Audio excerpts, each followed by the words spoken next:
ಇನ್ನು ಕರಾವಳಿಯಲ್ಲಿ ಇಡೀ ದಿನ ಡಿಕೆ ಶಿವಕುಮಾರ್ ಹಿಂದುತ್ವದ ಮಂತ್ರವನ್ನ ಜಪಿಸುತ್ತಿದ್ದಾರೆ.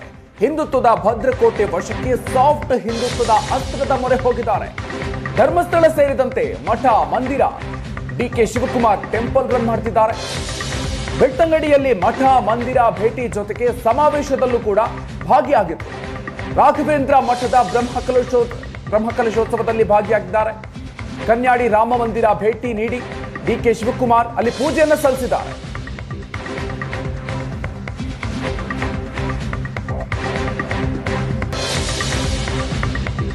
ಆಗಿದ್ಯಾ ಅದು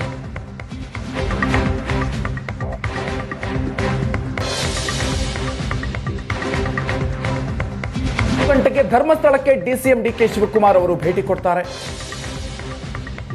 ಧರ್ಮಸ್ಥಳ ಕಲ್ಯಾಣ ಮಂಟಪ ಉದ್ಘಾಟನೆಯಲ್ಲೂ ಕೂಡ ಡಿಕೆ ಶಿವಕುಮಾರ್ ಅವರು ಭಾಗಿಯಾಗಲಿದ್ದಾರೆ.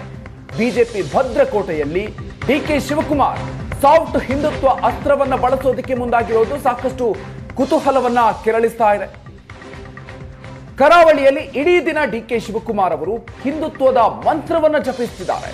ಹಿಂದುತ್ವದ ಭದ್ರಕೋಟೆ ವಶಕ್ಕೆ ಸಾಫ್ಟ್ ಹಿಂದುತ್ವದ ಅಸ್ತ್ರವನ್ನ ಬಳಸುತ್ತಿದ್ದಾರೆ ಡಿಕೆ ಶಿವಕುಮಾರ್ ಅವರು. ಧರ್ಮಸ್ಥಳ ಸೇರಿದಂತೆ ಮಠ ಮಂದಿರ ಭೇಟಿ ಕೊಡ್ತಾರೆ, ಟೆಂಪಲ್ ರನ್ ಮಾಡ್ತಾ ಇದ್ದಾರೆ.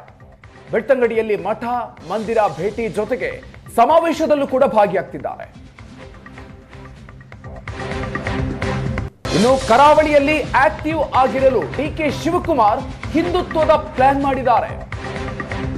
ಒಳ್ಳೆ ಕಾರ್ಯಕ್ರಮ ರೂಪಿಸಿ ಕಾರ್ಯಕರ್ತರನ್ನ ಒಗ್ಗೂಡಿಸಿ ನಾನೇ ಬರ್ತೀನಿ ಅಂತ ನಾಯಕರಿಗೆ ಸಂದೇಶವನ್ನ ಕೊಟ್ಟಿದ್ರು ಡಿಕೆ ಶಿವಕುಮಾರ್ ಅವರು. ಹೀಗಾಗಿ ಕಂಬಳ, ಟೆಂಪಲ್ ರನ್, ಬ್ರಹ್ಮಕಲಶೋತ್ಸವ ಎಲ್ಲದರಲ್ಲೂ ಕೂಡ ಭಾಗಿ ಆಗುವಂತ ನಿಟ್ಟಿನಲ್ಲಿ ಆಕ್ಟಿವ್ ಆಗಿದ್ದಾರೆ. ದಕ್ಷಿಣ ಕನ್ನಡ ಉಡುಪಿಯಲ್ಲಿ ಡಿಕೆ ಶಿವಕುಮಾರ್ ಅವರು ಫುಲ್ ಆಕ್ಟಿವ್ ಆಗಿದ್ದಾರೆ. ಕರಾವಳಿಯ ಕಾಂಗ್ರೆಸ್ ಮುಖಂಡರಿಗೆ ಈಗ ಹೊಸ ಟಾಸ್ಕ್ ಕೂಡ ನೀಡುತ್ತಿದ್ದಾರೆ. ಕಾಂಗ್ರೆಸ್ನ ಎಲ್ಲಾ ಕಾರ್ಯಕ್ರಮಗಳಿಗೂ ಕೂಡ ಡಿಕೆ ಶಿವಕುಮಾರ್ ಅವರು ಭೇಟಿ ನೀಡೋದಕ್ಕೆ ಮುಂದಾಗ್ತಿದ್ದಾರೆ. ಸಿದ್ದರಾಮಯ್ಯಗಿಂತಲೂ ಹೆಚ್ಚಾಗಿ ಮಂಗಳೂರಿಗೆ ಡಿಕೆ ಶಿವಕುಮಾರ್ ಅವರು ಭೇಟಿ ಕೊಡ್ತಿದ್ದಾರೆ. ಈ ಬಗ್ಗೆ ಹೆಚ್ಚಿನ ಡೀಟೇಲ್ಸ್ ಕೊಡ್ತಾರೆ ನಮ್ಮ ಪ್ರತಿನಿಧಿ ಭರತ್. ಇದೀಗ ನಮ್ಮ ಜೊತೆಗೆ ದೂರವಾಣಿ ಸಂಪರ್ಕದಲ್ಲಿದ್ದಾರೆ. ಭರತ್, ಡಿಕೆ ಶಿವಕುಮಾರ್ ಅವರು ಟೆಂಪಲ್ಗಳಿಗೆ ಹೋಗೋದು, ದೇವಸ್ಥಾನಗಳಿಗೆ ಹೋಗೋದೇನೋ ಹೊಸದೇನೂ ಅಲ್ಲ. ಆದ್ರೆ ಕರಾವಳಿಯಲ್ಲಿ ಡಿಕೆ ಶಿವಕುಮಾರ್ ಅವರು ಇಷ್ಟೊಂದು ಆಕ್ಟಿವ್ ಆಗಿರುವ ಹಿಂದೆ ರಾಜಕೀಯ ಕಾರಣಗಳು ಈಗ ಏನೆಲ್ಲ ಕಂಡು ಬರ್ತಾ ಇದೆ, ಏನೆಲ್ಲ ಡೀಟೇಲ್ಸ್ ಇದೆ ಬಗ್ಗೆ?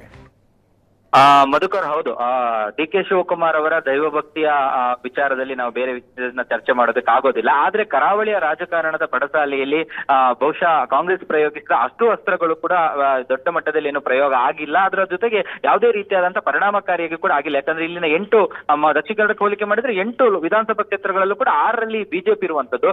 ಪುತ್ತೂರನ್ನ ಒಂದು ಅರುಣ್ ಪುತ್ತಿಲ ಕಾರಣಕ್ಕೆ ಅದು ಕಾಂಗ್ರೆಸ್ ಗೆದ್ದುಕೊಂಡದನ್ನ ಬಿಟ್ರೆ ಅಲ್ಲಿ ಸ್ವಂತ ಬಲದಲ್ಲಿ ಗೆದ್ದಿದೆ ಅನ್ನುವಂಥದ್ದನ್ನ ಬಹಳ ಸ್ಪಷ್ಟವಾಗಿ ಏನು ಹೇಳೋದಕ್ಕೆ ಆಗೋದಿಲ್ಲ. ಹಾಗಾಗಿ ಡಿ.ಕೆ. ಶಿವಕುಮಾರ್ ಬೇರೆ ಯಾವ ಕಾಂಗ್ರೆಸ್ ನಾಯಕರಿಗೂ ಕೂಡ ಈ ಭಾಗದ ಬಗ್ಗೆ ಅಷ್ಟು ಒಲವಿಲ್ಲ. ಉಡುಪಿ ಆಗಿರ್ಬೋದು, ದಕ್ಷಿಣ ಕನ್ನಡವೇ ಆಗಿರ್ಬೋದು. ಆದ್ರೆ ಡಿ.ಕೆ. ಶಿವಕುಮಾರ್ ಈ ಬಾರಿ ಹೇಗಾದ್ರೂ ಮಾಡಿ ಮುಂದಿನ ಚುನಾವಣೆಗಳ ಹೊತ್ತಲ್ಲಿ ಈ ಭಾಗದಲ್ಲಿ ತನ್ನ ಕಾಂಗ್ರೆಸ್ನ ಬಾವುಟವನ್ನ ನೆಡಬೇಕು ಅನ್ನುವಂತಹ ಒಂದು ದೃಢವಾದ ನಿರ್ಧಾರಕ್ಕೆ ಬಂದಂತೆ ಕಾಣ್ತಾ ಇದೆ. ಹಾಗಾಗಿ ಇಲ್ಲಿ ಪ್ರಯೋಗ ಆಗಬೇಕಾದಂತಹ ಯಾವ ಸ್ಕೀಮ್ಗಳು ಕೂಡ ಇಲ್ಲಿ ವರ್ಕೌಟ್ ಆಗೋದಿಲ್ಲ. ಆದ್ರೆ ಇಲ್ಲಿ ಒಂದು ಹಂತಕ್ಕೆ ಹಿಂದುತ್ವ ಅನ್ನುವಂಥದ್ದು ಬಹಳ ಮೇಜರ್ ಆಗಿ ವರ್ಕೌಟ್ ಆಗುತ್ತೆ. ಹಾಗಾಗಿ ನಿರಂತರವಾಗಿ ಕಳೆದ 1 ವಾರದ ಅಂತರದಲ್ಲಿ 2ನೇ ಬಾರಿಗೆ ಡಿ.ಕೆ.ಶಿ ಮಂಗಳೂರಿಗೆ ಬರ್ತಾ ಇದ್ದಾರೆ. ಇಲ್ಲಿನ ಕಂಬಳಗಳಾಗಿರ್ಬೋದು, ಬ್ರಹ್ಮಕಲಶೋತ್ಸವಗಳಾಗಿರ್ಬೋದು, ದೇವಸ್ಥಾನದ ಧಾರ್ಮಿಕ ಕಾರ್ಯಕ್ರಮಗಳಾಗಿರ್ಬೋದು, ಇಂತಹ ಕಾರ್ಯಕ್ರಮಗಳಲ್ಲಿ ಅವರು ಹೆಚ್ಚಾಗಿ ಭಾಗವಹಿಸ್ತಾ ಇದ್ದಾರೆ. ಅದ್ರ ಜೊತೆಗೆ ಕಾಂಗ್ರೆಸ್ ನಾಯಕರಿಗೂ ಕೂಡ ಒಂದು ಟಾಸ್ಕ್ ನ ಮಾದರಿಯಲ್ಲಿ ಕೊಟ್ಟಿದ್ದಾರೆ. ಅಂದ್ರೆ ಇಂತಹ ಕಾರ್ಯಕ್ರಮಗಳನ್ನ ಆಯೋಜಿಸಿ ನಾನು ಬರ್ತೀನಿ ಅನ್ನುವಂಥದ್ದನ್ನ ಬಹಳ ಸ್ಪಷ್ಟವಾಗಿ ಹೇಳದಂತೆ ಕಾಣ್ತಾ ಇದೆ. ಹಾಗಾಗಿ ಇವತ್ತು ಮಂಗಳೂರಿನಲ್ಲಿ ದಕ್ಷಿಣ ಕನ್ನಡ ಜಿಲ್ಲೆಯ ಬೆಳ್ತಂಗಡಿ ಧರ್ಮಸ್ಥಳ ಭಾಗದಲ್ಲಿ ಒಟ್ಟು 3 ಧಾರ್ಮಿಕ ಕೇಂದ್ರಗಳಿಗೆ ಭೇಟಿ ನೀಡುವಂತ ಕಾರ್ಯಕ್ರಮ ಇದೆ. ಪ್ರಮುಖವಾಗಿ ಧರ್ಮಸ್ಥಳ ಅತಿ ಹೆಚ್ಚು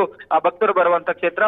ಹಾಗಾಗಿ ಅಲ್ಲಿ ಒಂದು ಕಲ್ಯಾಣ ಮಂಟಪದ ಉದ್ಘಾಟನೆ ಜೊತೆಗೆ ದೇವರ ದರ್ಶನವನ್ನು ಪಡೆದು ವಿಶೇಷ ಪೂಜೆಯನ್ನು ಕೂಡ ಡಿ.ಕೆ. ಶಿವಕುಮಾರ್ ಸಲ್ಲಿಸಿರುವಂತದ್ದು. ಅದರ ಜೊತೆಗೆ ಬೆಳ್ತಂಗಡಿಯ ಲಾಯ್ಲದಲ್ಲಿರುವಂತಹ ಗುರು ರಾಘವೇಂದ್ರ ಮಠ ಏನಿದೆ ಅದರಲ್ಲಿ ಒಂದು ಬ್ರಹ್ಮಕಲಶೋತ್ಸವ ಆಗ್ತಾ ಇದೆ. ಆ ಬ್ರಹ್ಮಕಲಶೋತ್ಸವ ಕಾರ್ಯಕ್ರಮದಲ್ಲೂ ಕೂಡ ಡಿ.ಕೆ.ಶಿ ಭಾಗಿಯಾಗ್ತಾರೆ. ಈ ಮಧ್ಯೆ ಬಿಲ್ಲವರ ಒಂದು ಅಂದ್ರೆ ಅಲ್ಲಿ ಜಾತಿ ರಾಜಕಾರಣ ನಡೀತಾ ಇದ್ರು ಕೂಡ ಆ ಕನ್ಯಾಡಿಯ ಒಂದು ಕೇಂದ್ರ ಏನಿದೆ, ಶ್ರೀ ರಾಮ ಮಂದಿರ ಏನಿರುವಂತದ್ದು, ಆ ಒಂದು ರಾಮ ಮಂದಿರಕ್ಕೂ ಕೂಡ ಭೇಟಿ ನೀಡಿ ಅಲ್ಲೂ ಕೂಡ ಒಂದು ಪೂಜೆಯನ್ನ ಸಲ್ಲಿಸಿ ಅಲ್ಲಿನ ಸ್ವಾಮೀಜಿಗಳನ್ನ ಕೂಡ ಭೇಟಿ ಆಗುವಂತ ಸಾಧ್ಯತೆಗಳು ಇರುವಂತದ್ದು. ಒಟ್ಟು 3 ಕಡೆಗಳಲ್ಲಿ ಈ ರೀತಿಯಾಗಿ ಹೋದ್ರೆ ಒಂದು ಕಾಂಗ್ರೆಸ್ನ ಕಾರ್ಯಕರ್ತರ ಸಮಾವೇಶವನ್ನ ಕೂಡ ನಡೆಸ್ತಾರೆ. ಒಟ್ಟು ಇದೇ ದಿನ ಇವತ್ತು ಡಿ.ಕೆ. ಶಿವಕುಮಾರ್ ಬೆಳ್ತಂಗಡಿಯಲ್ಲಿ ತಮ್ಮ ಕಾರ್ಯಚಟುವಟಿಕೆಗಳಲ್ಲಿ ಬ್ಯುಸಿ ಆಗಿರುವಂತದ್ದು. Okay, thank you Bharat ಡೀಟೇಲ್ಸ್ಗೆ.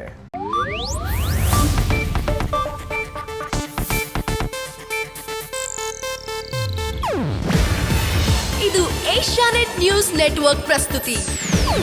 ನೀವು ನೋಡ್ತಿದ್ದೀರಾ ಏಷ್ಯಾ ನೆಟ್ ಸುವರ್ಣ ನ್ಯೂಸ್.